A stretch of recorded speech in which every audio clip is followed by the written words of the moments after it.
ibihugu byombi byashinjanye gushigikira imitwe y'ubugizi bwa nabi, ibirego buri ruhande ruhakana. Ibihugu bya Afrika y'Uburasirazuba birateganya kohereza ingabo zishinzwe kurwanya imitwe yitwaje intwaro mu burasirazuba bwa Kongo, ariko kugeza ubu nta gihe kiratangazwa iryo tsinda ryakoherezwa.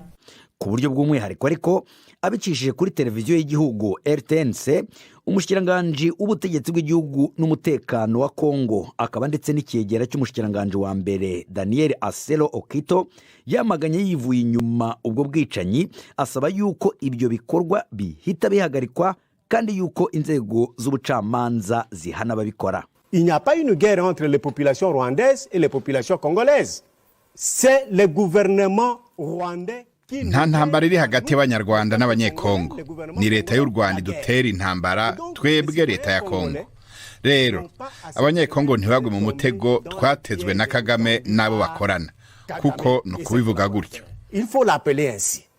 Ils veulent faire quoi? Ils veulent faire bashaka kwereka amakungu bati ego naho leta ya Kongo itwagiriza gukora ibi na biriya ku butaka bwayo, raba leta ya Kongo ntishaka abatutsi. Parce qu'il faut le dire clairement. Kuko no kubivuga mu majambo atomoye. Nico gituma kw'izina rya leta ya Repubulika mbari ya bene gihugu bose kw'ivyo bitosubira na rimwe. Ivyo bamwe bagerageje gukora ejo n'uyu munsi bihagarare.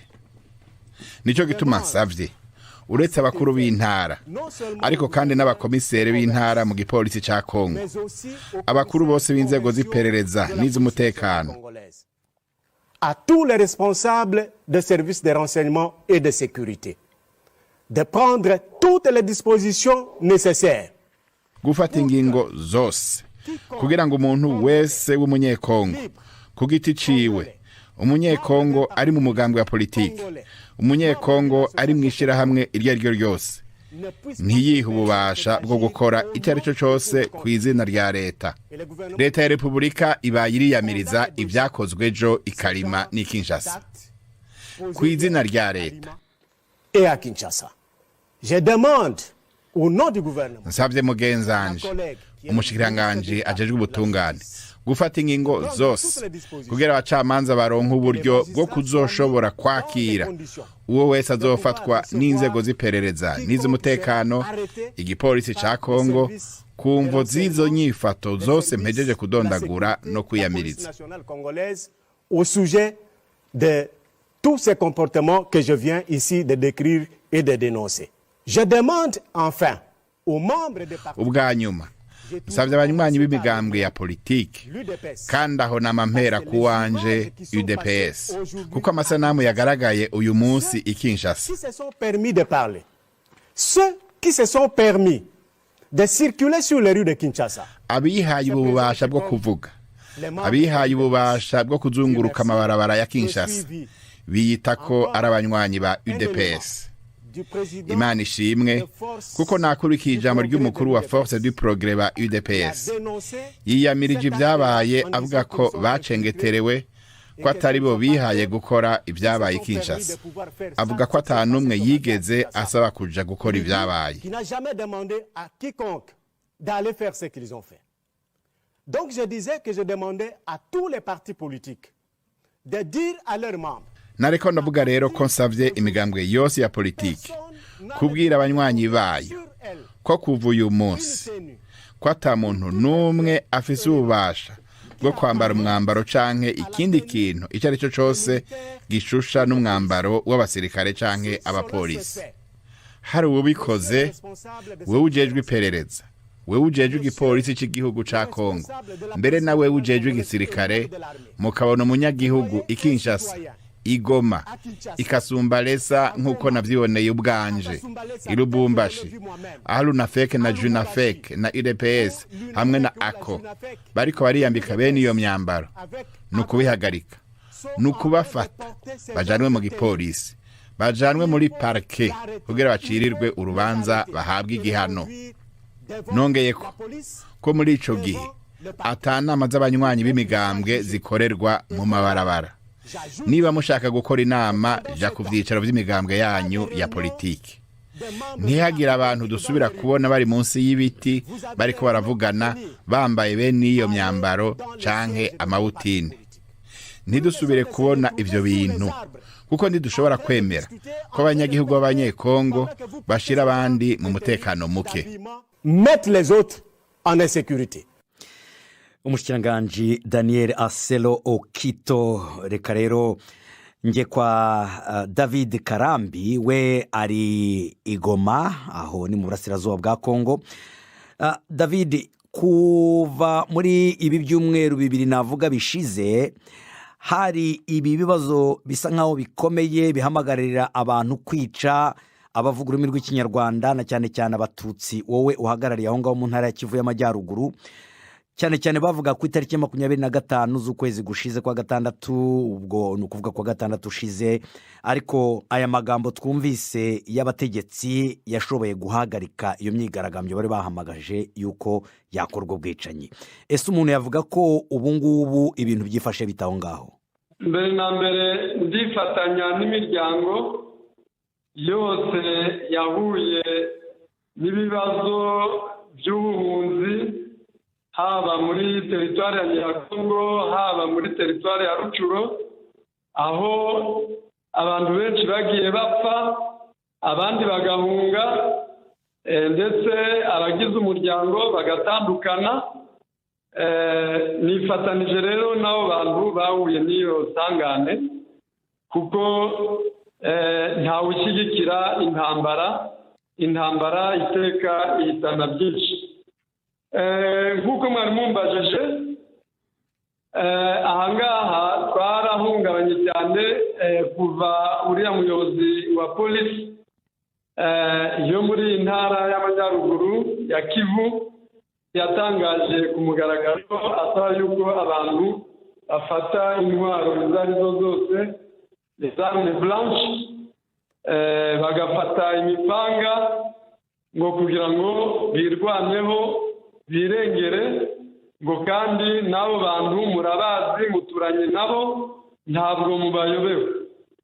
Twebwe rero hano twarahungabanye, turahungabana, tubura uko twifata, ariko ndashimira uburyo MONUSCO, abakuriye MONUSCO hano bahise bumva ikibazo uko giteye.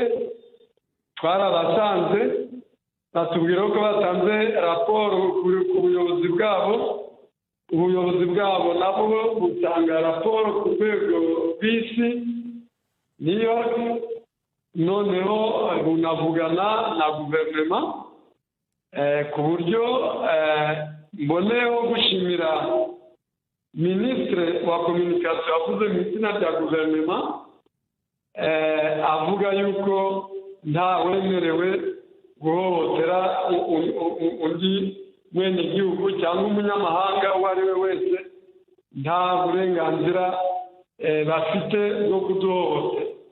Uvuze ko mwagiye muri MONUSCO, mwagiye muri uwo mutwe w'ingabo za ONU zicungera umutekano aho ngaho, mwabuze abayobozi, kuki mutabanje gutabaza abayobozi banyu aho ngaho bahagarariye leta? Ese watabaza umuyobozi uri gushaka kwitana? Ntabwo twari kwiyambaza umuyobozi wa polisi ni ifite inshingano zo gucunga umuturage. None iyo polisi niyo yari yasabye yuko abaturage bifata ashaje. Twahise rero twiyambaza ubuyobozi bwa MONUSCO kugira ngo butunge hagati, noneho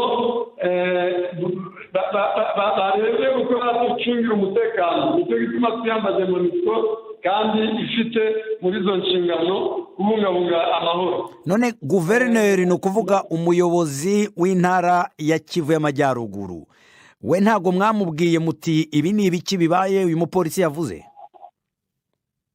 Twaramushatse, twageze ku biro bye, dusanga we ari kuri tere, ari ku rugamba, noneho turamubura no kuri telefone, haba mesaje, haba guhamagara, nawe yari ari muri rwinshi, yari ari mu mirimo ashinzwe, ntabwo tumurenganya, ariko polisi niyo ifite inshingano yo gucunga umutekano w'abaturage. ngaho reka tugendere rero utangiye kutubwira uko ubu ngubu byifashe bitaho ngaho i Goma. Bamaze rero gutubiramo icyo kintu cy'icyoba, abaturage batangiye kuvuga bati tugiye kugura imipanga, kandi n'udafite umupanga azavuge tuzamugurire. Noneho ubwo ku marezo sosiyo abagenda ku mapikipiki ku mamoto nabo bakagenda bavuga bati noneho tugiye kugakora. Babona umuntu uza n'umututsi bakavuga bati akandi kageze. Nuko noneho twagize amahirwe nyine umuyobozi wa MONUSCO nshimira ahita abigira ibye. Noneho ubwo avugana n'ubuyobozi bwa polisi, ndetse na wa wundi wavuze ririya jambo yaramwiyamye. Undi aravuga atoya ntabwo ariko nabivuze, ariko ngo deja na Patrick Muyaya minisitiri wa information yari yamaze kubivuga, abwira na guverineri nawe ndamushimira kuko yahise ashyiraho itangazo ryiyama abaturage kuba bafata intwaro kuko atari bo basimbura ingabo z'igihugu. Guverineri rwose aho yarakoze ku buryo n'icyo namushakiraga twakibonye mu gisubizo cy'iryo tangazo yashyize ahagaragara. Ubu ngubu aho ibintu bigeze, ntabwo hanze hameze nabi, usibye yuko imitima y'abagizi ba nabi ikiriho, iracyariho. Ni ukuvuga yuko babonye akanya ibyo bagize bibitsemo banabikora, leta ntidahaguruka. Ariko ntabwo mukihishe, murayihishe se? Ubu bwose turatembera, ariko ntabwo tugera mu makarite ari retire, ariko ubu si ngicyo gihe rwose. Ubu uko biri, abantu baragenda babwirwa kenshi na kenshi yuko nta bafite uburenganzira bwo kwica bagenzi babo babahora uko baremye.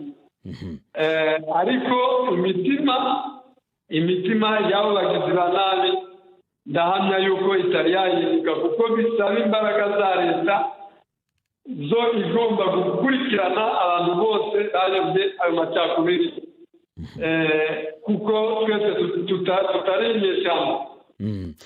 ngaho reka tujye aho i Goma nyine, uri kumwe na Depite Emmanuel Muhozi. Uyu we ni umushingamateka. Depite Emmanuel Muhozi, mwebwe ibyo ngibyo mumaze kubona uko bimeze, mwakoze iki kugira ngo bikumirwe?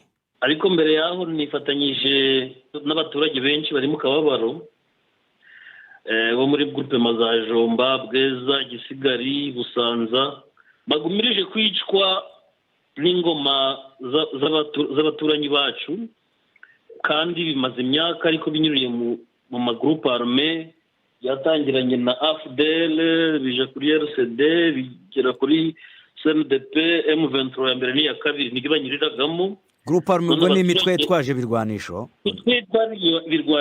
ubu nko mu y'imirwano aha guhera mu kwezi kwa gatatu gusa tumaze kuzimiza aho ngaho nk'ako gace mu magroupe abiri atatu abantu barenga 70, kandi ikiza kugaragara nuko bose ari ubwoko bumwe bw'abahutu.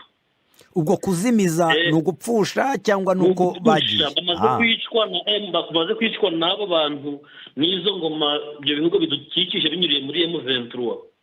Ibyo bintu rero ni ibintu bigenda bikomeza kuzambya imibanire. Ibyo bihugu bibakikije ushaka kuvuga ni ibihe? Mu Rwanda n'Ubuganda. Ibyo byagurije kurema imitwe, ariko ibyo barabihakana bo ntago babyemera. Ntaho bigeze babyemera, ariko uhereye kuri AFDL mu mwaka w'igihumbi 1996 kugeza ubu ngubu iyo mitwe yagiye iremwa nabo, kandi hari ibyemezo byinshi bihari. Ibyemezo bihe? Ibyemezo ni byinshi. Icya mbere tugiye guhereye kuri AFDL, ariko after ni bya kera twe turavuga ubu ngubu uri muri abarega yuko ngo bakorana n'umutwe wa M23. Ibyemezo bya mbere nuko abarwanyi bafatwa bambaye imyenda y'igisirikare cy'Ubuganda n'u Rwanda. Ibikoresho bifatwa kubishwe nangwa kubafashwe ni iby'u Rwanda n'Uganda. Nk'abaturage ba Biruma bari baherutse gufata abasirikare bari b'u Rwanda bambaye imyenda y'igisirikare y'u Rwanda n'intwaro 3. Gato aho ngaho kuri abo basirikare babiri leta y'u Rwanda yo yavuze yuko babashimuse barimo bacungira umutekano ku mupaka, barabashimuta, ni nayo mpamvu bahise babaka leta ya Kongo kugira ngo ibabasubize, hanyuma barabasubiza. Ibyo ni turabimenyereye ku Rwanda ko ntaho bigeze rwemera na rimwe, na biriya navuze bya kera ntaho bigeze babyemera, kandi na James Kabarebe General yarigeze kuza mu mitwe akagira icyo abaye mukuru w'ingabo za Kongo, ariko ntaho bigeze babyemera na rimwe. Reka tuvuge iby'ubu ngubu bya aba basirikare. Leta y'u Rwanda ivuga ko ntishobora kohereza abasirikare babiri kugira ngo bajye gufata igihugu. Oya, baratatanye, bari benshi, hari abishwe, hari imyenda yerekanye ya gisirikare, hari abatatanye. Abo babiri bafashwe n'abaturage hamwe na polisi. Ntabwo ari kugira ngo bafashwe n'umutwe w'ibirwanisho, n'abaturage babafashe. Ni ukuvuga yuko nta byo guhakana birimo. Njyewe iwacu ni ku mupaka, ni hafi na Bunagana. Abaturage bacu buri segonda baba bari kureba ukuntu abasirikare bari kwinjira. Abaturutse mu Buganda baba bari kubareba, n'abaturutse mu Rwanda baba bari kubareba, kuko turi ku mupaka. Ntabwo rero abaturage bayobewe Abaganda, ntaho bayobewe Abanyarwanda, ntaho bayobewe iteni z'u Rwanda, uniform z'u Rwanda, ntaho bayobewe uniform z'Ubuganda, kuko turaturanye, duhora dutembererana. Okay, ubwo mubo uvuga bagiye kurwana harimo abasirikare b'u Rwanda, harimo ngo n'abasirikare bo muri Uganda. Nukuri. Reka mbanze nkumvisha ibyo umushikiranganji ushinzwe imibano n'amahanga w'u Rwanda Vincent Biruta avuga kuri icyo kibazo. Ni igihe yasubizaga ibibazo byo ku kitangazamakuru cyo mu Faransa bita France 24. Icyo gihe umusirikare wa Kongo yaramaze kuraswa n'abasirikare b'u Rwanda ku mupaka uhuza ibihugu byombi.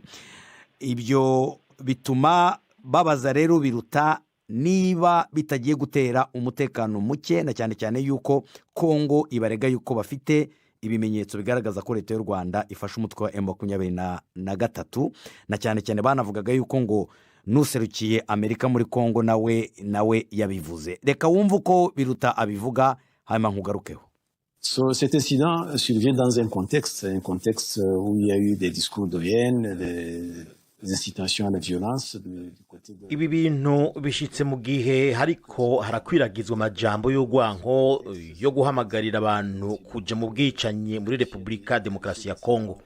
Rero ibi bintu nivyo gushira muri urwo rwego, ntabwo ari ibintu twavuga yuko vyirebanga vyabaye kwa vyonyene, kuko vyabaye mu rwego rugaragara neza.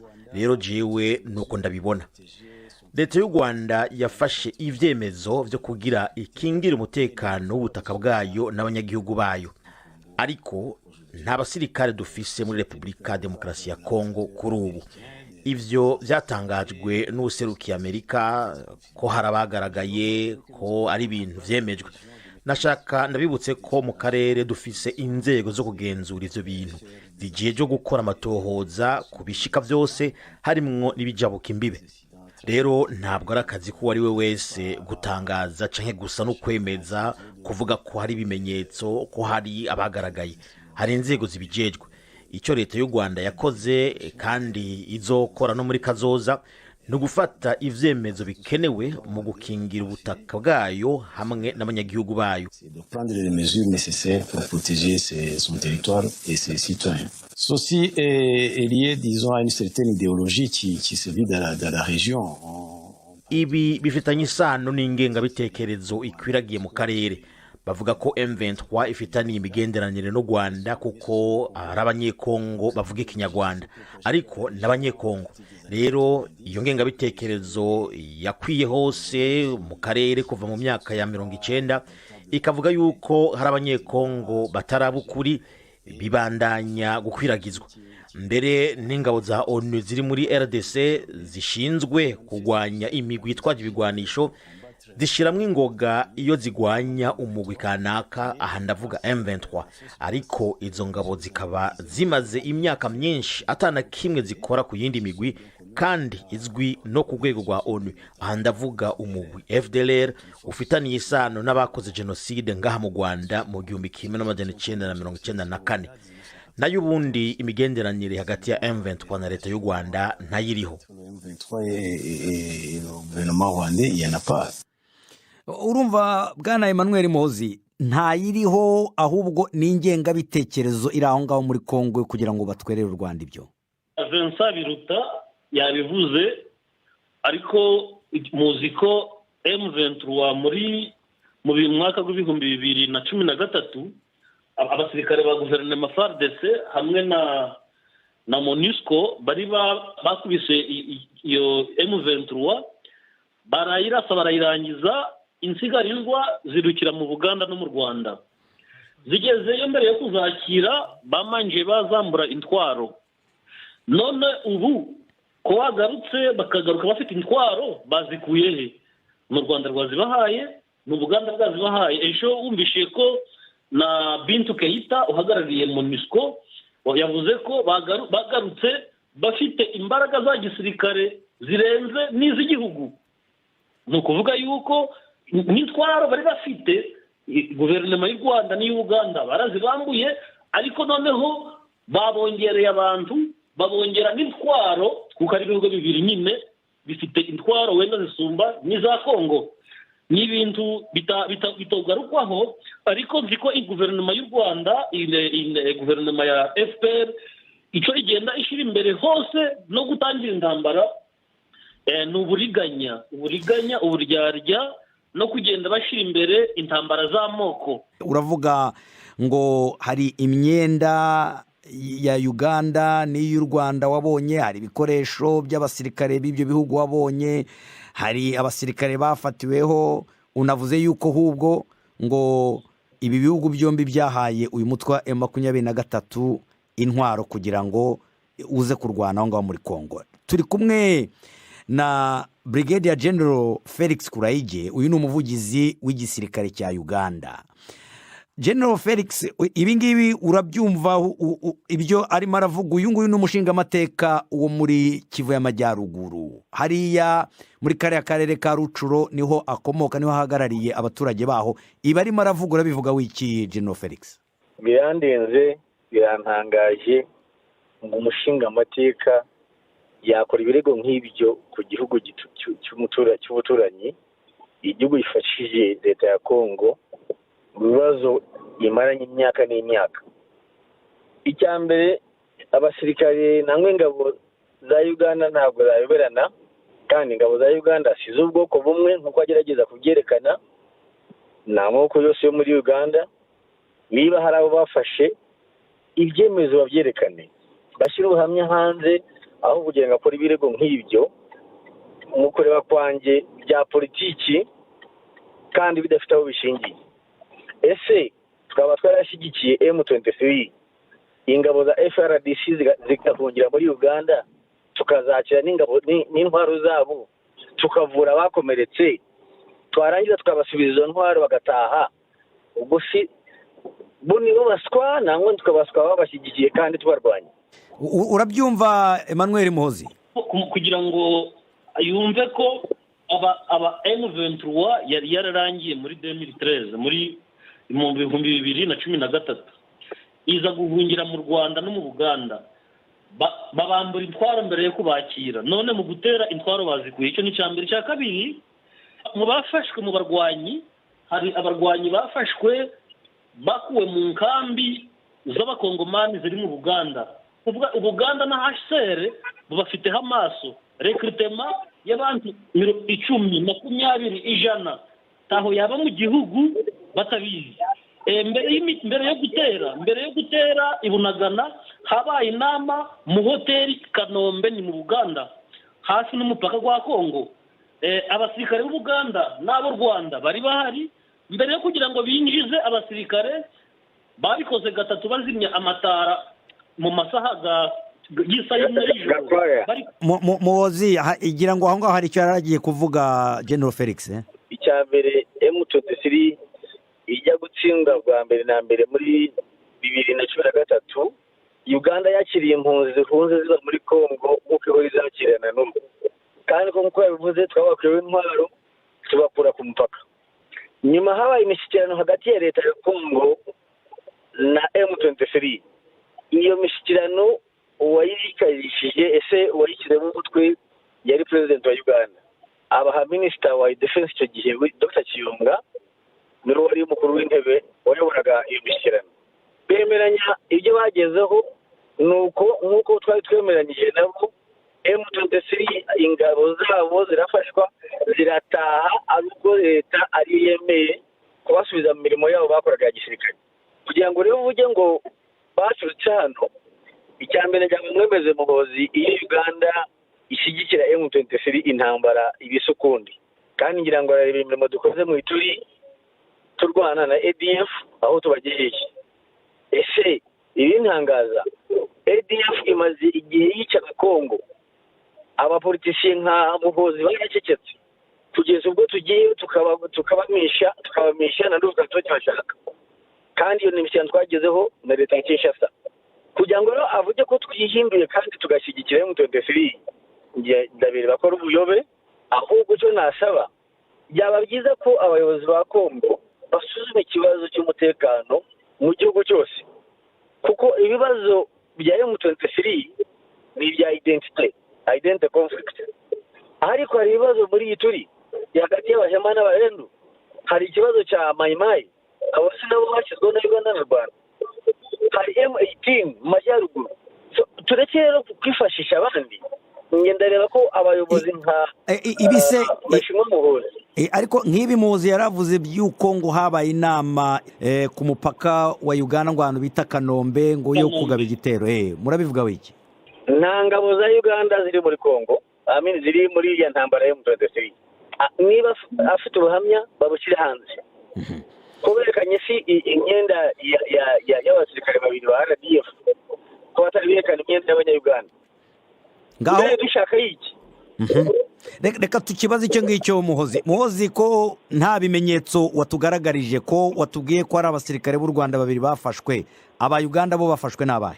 Ibimenyetso nerekanye ko nawe yemeje ko mu abasirikare bakigera mu Uganda insigarizwa za M23 muri 2013 baba intwaro, ariko ntabwo yatubwiye none ubu bari kurwanisha zivuye he baturutse he. Ariko reka nongere ngwerekeye ko uyu Vincent Biruta ejo bundi yavuze ko abasirikare bari kurwana ba M23 tara baturutse mu Rwanda n'abaturutse muri Uganda. Ni ukuvuga yuko Uganda ibiziho neza, kuko yabivuze abaturage ba Bunagana, abaturage ba Kabindi ba Cengerero nitwe turi abaturanyi b'u Rwanda. Abasirikare b'u Rwanda turabazi kuko ni hafi yacu. Ariko icyo ngiye kugarukaho nuko ari cyo General Felix Kurayige aje guhuza na General Muhozi Kainerugamba agarutse ku byerekeye amasezerano, yerekana ko ikibazo kihari ni uko yitari kubahiriza amasezerano. Ni ukuvuga yuko koko bashyigikiye M23 kugira ngo Kongo bayihate amasezerano.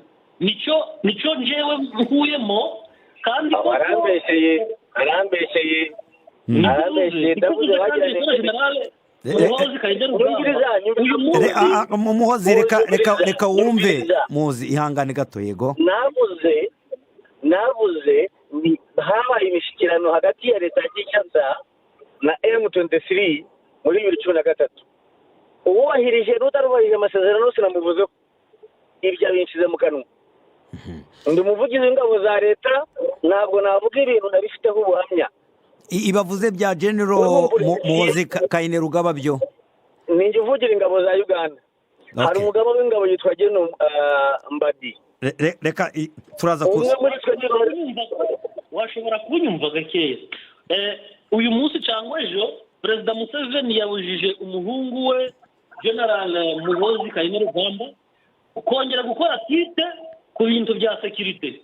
Ni ukuvuga ko yabimubujije ariko ari kureba koko ko birimo, ariko ntibyamubujije gusa, none ingaruka zabyo ntaho yazimubujije nta n'igihano yahawe. Ni ukuvuga ko Ubuganda koko birimo kandi abaturage bari kubireba, ntaho nta n'ubwo bigeze babyemera, bigeze kurwanira na Kisangani, bigeze kurwanira na hamwe n'Abanyarwanda, ariko nta munsi n'umwe bigeze kubyemera. Okay, reka ibyo turabigarukaho, ariko nge nari nakubaje nkitangira ngo wowe nk'umushingamateka umaze kubona izo mbuga nkoranyambaga zirimo ziracicikanaho ibintu bihamagarira abantu kwica bavuga ururimi rw'ikinyarwanda, mwebwe nk'abashingamateka mwakoze iki ngo mubihagarike?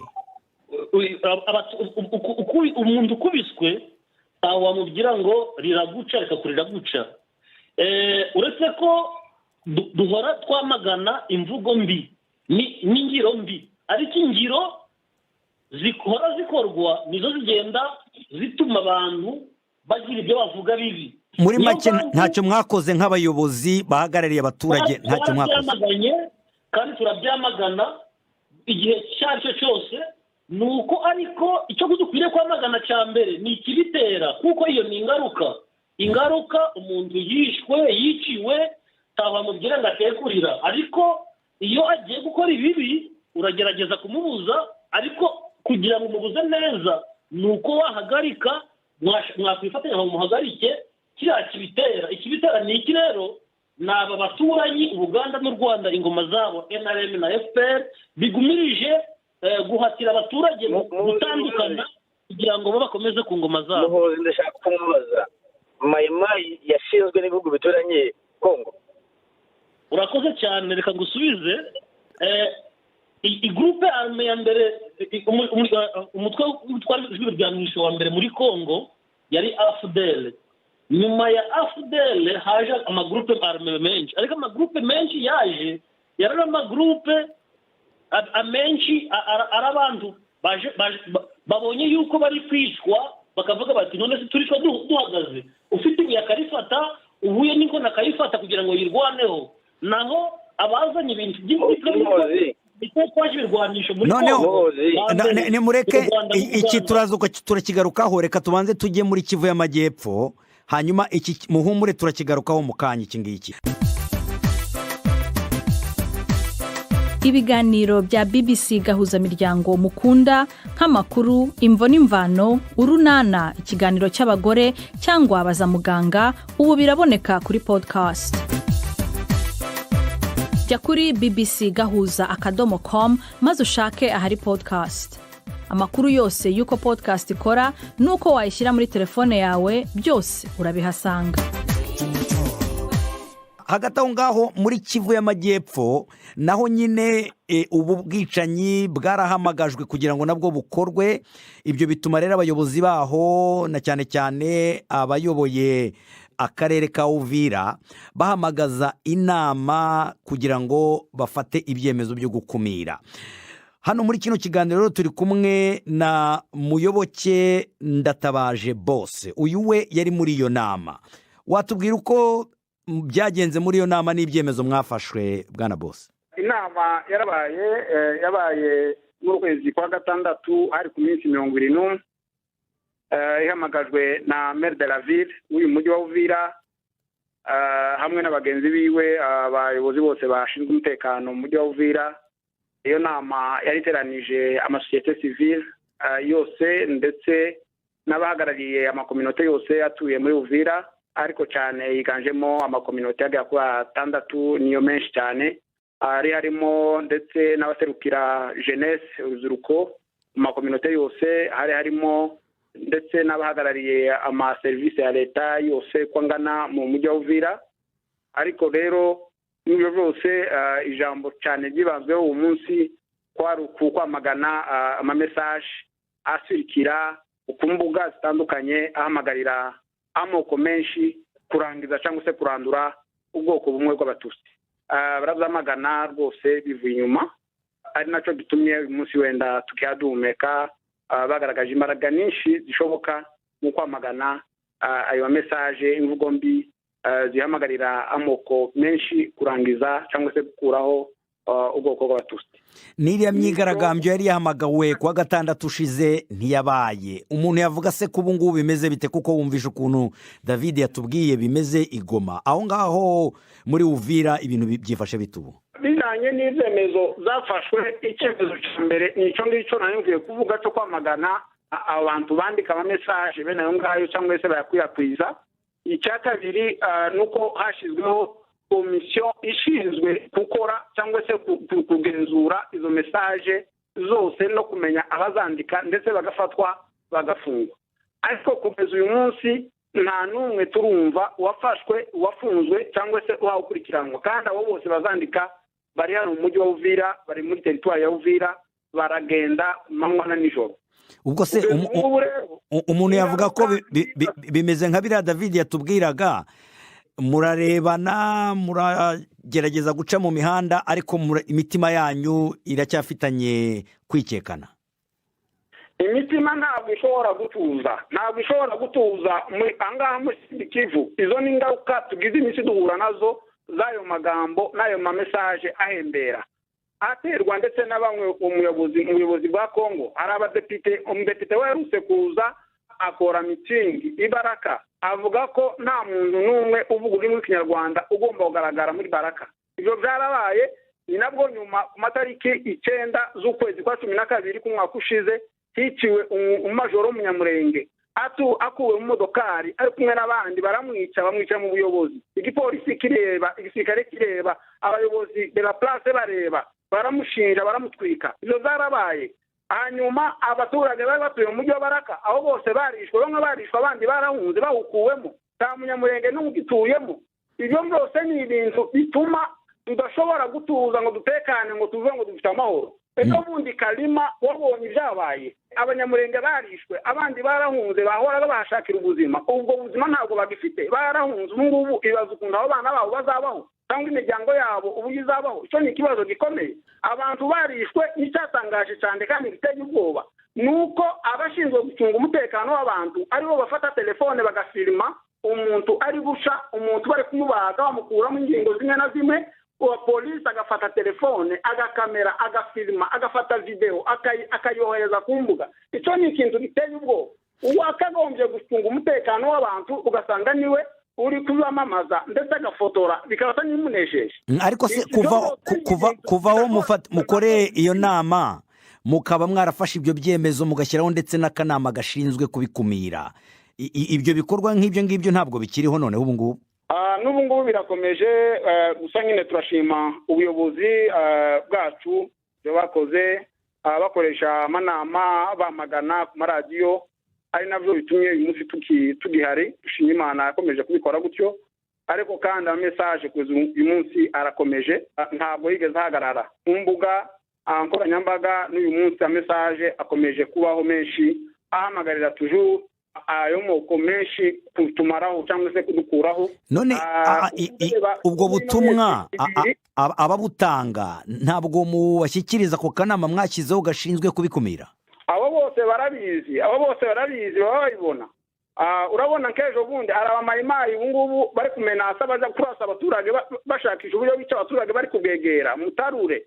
Aho ngaho hari abanyamurenge, abamayimayi bakaza bakavuga ko bagiye kubatemagura, ariko bakagombye kuraswa bakigizwayo, kuko umunsi n'umunsi bashobora kurara bamaze abaturage. None se nk'aho ngaho muri Uvira, aho muri Uvira, kuko wumvishe ko David watubwira ati ibibazo nubwo bihari, ariko abayobozi baho bo bafashe ibyemezo byo guhagarika abanyeshuri bavuga ururimi rw'Ikinyarwanda ko bajya mu mashuri kugira ngo babakingire umutekano. Ese aho ngaho byifashe bite? Murabareka bakajya mu mashuri? Ubu ngubu bimeze bitiyo? Aha mu mujyi wa Uvira ubu ngubu abanyeshuri baragenda ku mashuri, gusa bafite ibintu bya toroma, kuko ku mashuri barabwirwa ko bazicwa, bazirukanwa hano atari iwabo, ari Abanyarwanda. Babibwirwa nande? Aba banyeshuri bakababwira kandi bakabibabwira cyane, bakababwira ko hano atari iwabo, umunsi uzagera bakabatemagura, bakabirukana bakajya iwabo. abana bava ku mashuri bakaza ari izo nkuru bari kuvuga ukabona abana bari mu mashuri ariko ntabwo bayarimo. none se ibyo se ntimubyereka abayobozi abo ngabo nyine mwatoye ejo bundi mu cyumweru gishize kugira ngo bahagarike ibintu nk'ibyo? Ibyo byose barabizi ntacyo tutababwira, ndetse n'ubushize hari umuhungu w'umusore wawushijwe aho bita Kiriba, yaravuye i Bukavu, bashatse kumukura mu modokari bashaka kumutwika nk'uko batwika abandi. Erezuma ababyeyi bari kumwe, abo nabo turabashimira, aracyari abantu bazima. Abo babyeyi baranga ngo nta buryo mushobora gukura umuntu turi kumwe mu modokari ngo mukure mu modokari mu mwice, twebwe dutambuke tugende. Abo nibo bamukijije, ariko yaragiye kwishwa. Urumva ko ibyo ni ibibazo bikomeye bigenda bigaragara bitashobora gutuma tugira umutekano. Ariko kandi nk'uko mwari mubibajije, ibyo byose tubishikiriza ubuyobozi bishinzwe, dutegereje icyo bazakora. Ariko ikitubabaza nk'uko abandi batanga izo message bajya ba alerta, bajya bahamagaza abantu cyangwa se abagizi ba nabi kutugirira nabi, baragenda gitondo n'ikigoroba, baragaragara bari mu mihanda, ntacyo babwiye, nta bwoba, ntacyo batinya. Ni abaturage basanzwe, ni abayobozi, ni abaki? Abayobozi guhera muri guverinoma, urasanga umudepite national akaza akagera hano Uvira, akaza agatenira ama meeting, akavuga ko abantu bose bagomba kugura imbunda, agahamagarira abapasiteri kugura imbunda kugira ngo birukane abavuga ururimi rw'ikinyarwanda. Ntabwo byihishe, babivuga kenshi cyane abayobozi bakorera igihugu. Hanyuma noneho za nsoresore nazo zikabona aho zihera kugira ngo zivuge noneho byinshi gusumba ibyo bavuga. Turagarukaho mu kanya ku byerekeranye n'umuti wabyo aho ngaho, ariko mbere yo kujya kwa Nyamombeza Ombe, reka mbanze mwumvishe itangazo ryasohowe n'ibiro bikuru by'igisirikare cya Kongo hari ku itariki 19 z'ukwezi gushize kwa gatandatu, rigashyirwaho umukono n'umuvugizi w'ingabo za Kongo FARDC General Major Kasonga Chibangu Leon Richard. Murarisomerwa na Florentine Kwizera. Iryo tangazo ry'igisata cyo kumenyesha amakuru mu biro by'ingabo za Kongo FARDC rivuga yuko kuva ico gihugu gitewe, ingabo za Kongo zibona ubutumwa bwinshi bwo kubesha kandi bwuzuye urwanko butegurwa hanyuma bugakwiragizwa mu binyamakuru no ku mbuga hwaniro.